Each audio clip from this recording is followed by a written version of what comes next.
Ibu, bapak, saudari, saudara, rekan-rekan muda, dan adik-adik sekalian, dimanapun kalian berada, bertemu kembali dengan saya, Romo Tino SSCC, di dalam catatan pesiarah. Sebagai orang beriman, hendaknya kualitas dan integritas sebagai pribadi diutamakan. Jangan kita merasa dengan beriman kita berhak menyalahkan orang lain atau bahkan menghakimi orang lain.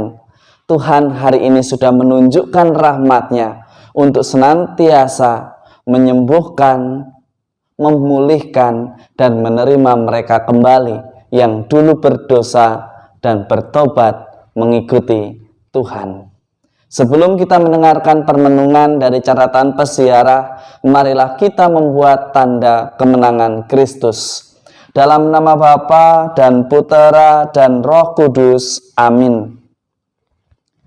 Allah Bapa sumber kebijaksanaan, demi kerahiman-Mu yang tak terselami, Engkau telah berkenan memilih Santo Matius pemungut cukai menjadi Rasul-Mu.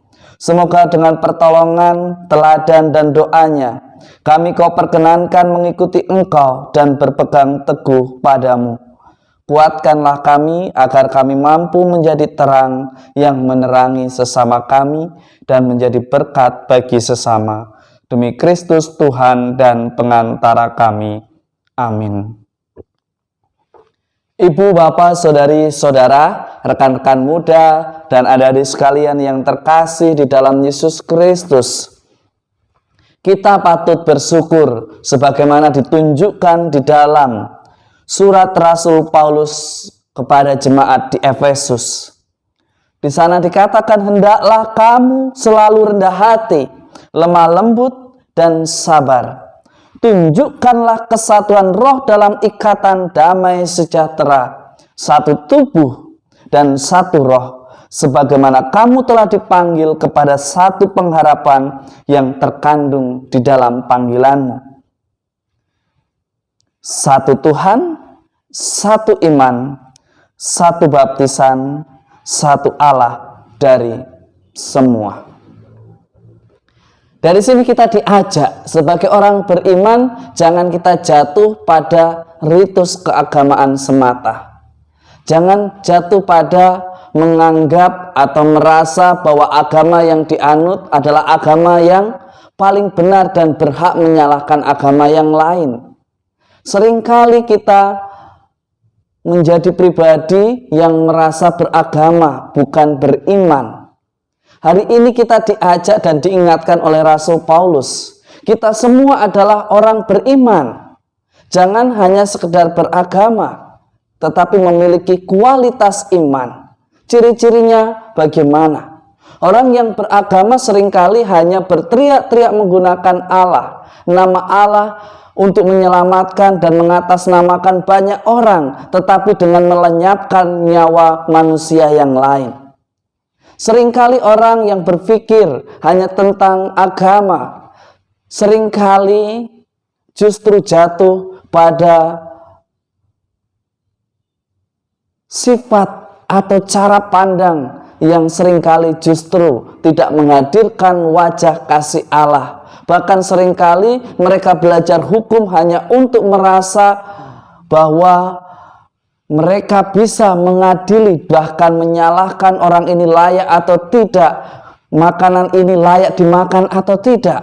Kita diajak sebagai orang beriman, kita wajib bertumbuh. Agama hanyalah sarana dan fasilitas, tetapi yang menentukan keselamatan adalah iman.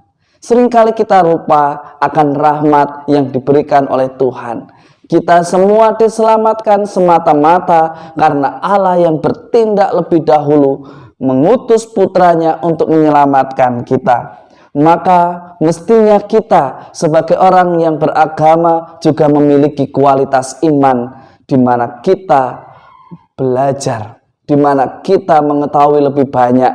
Kalau orang beriman semakin tahu lebih banyak, semakin rendah hati, semakin mau belajar. Menjadi pertanyaan refleksi bagi kita. Apakah kita sebagai orang beriman Ataukah kita hanya orang yang hidup hanya sekedar supaya memiliki agama? Semoga kita hidup sebagai orang yang beriman. Sekali lagi, agama itu adalah sarana yang bisa membantu kita untuk sampai kepada Tuhan. Tetapi jangan dibalik. Seolah-olah kita menjadi orang yang beragama, yang mengenal Tuhan, lalu kita berteriak nama Tuhan dengan mengatasnamakan keselamatan manusia, tetapi dengan membunuh yang lain, membinasakan yang lain. Itu bukan ciri-ciri orang beriman.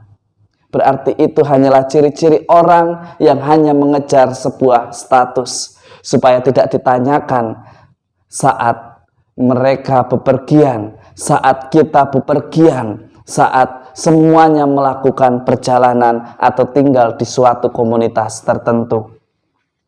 Di dalam bacaan Injil hari ini kita juga diajak untuk merenungkan dan merefleksikan kebiasaan kita. Dewasa ini cenderung kita menilai seseorang dari masa lalunya. Bahkan kita cenderung berkomentar yang sebenarnya tidak ada maknanya, hanya karena iri, karena cemburu, mengapa Allah lebih memberkati orang berdosa. Tetapi kita lupa bahwa Allah datang untuk menyembuhkan mereka yang sakit. Apakah yang baik tidak diberkati? Diberkati, tetap diberkati dan dilindungi oleh Tuhan.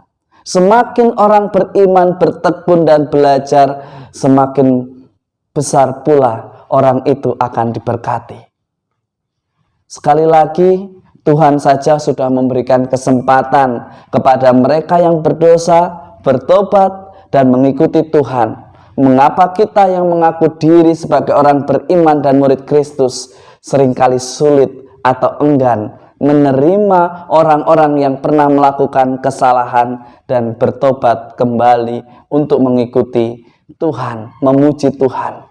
Apalagi mereka yang pernah melakukan kesalahan adalah orang terdekat kita, suami, istri, ayah, ibu, anak, kakak, adik, atau rekan komunitas. Tetapi hari ini kita diajak untuk belajar dari Yesus yang senantiasa menyapa semua orang agar semua orang tersentuh, diubah hatinya dan menjadi lebih baik.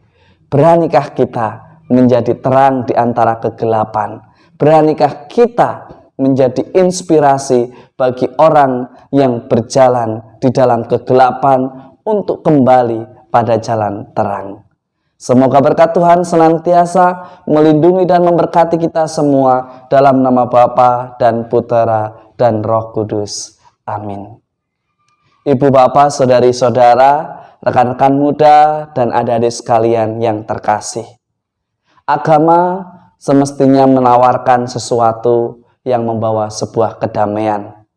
Dan kita sebagai orang yang beragama seringkali lupa akan rahmat istimewa yang Tuhan berikan. Maka hiduplah sebagai orang yang tidak hanya tumbuh di dalam pengetahuan agamanya, tetapi juga tumbuh di dalam pengetahuan akan iman dan kedalaman rohaninya, sehingga semakin bijaksana, semakin lemah lembut, dan menyadari kesatuan kita dengan Tuhan. Jangan takut untuk menjadi terang, karena Tuhan senantiasa memberkati dan melindungi anak-anaknya yang tekun berusaha. Selamat beraktivitas, Tuhan memberkati. Amin.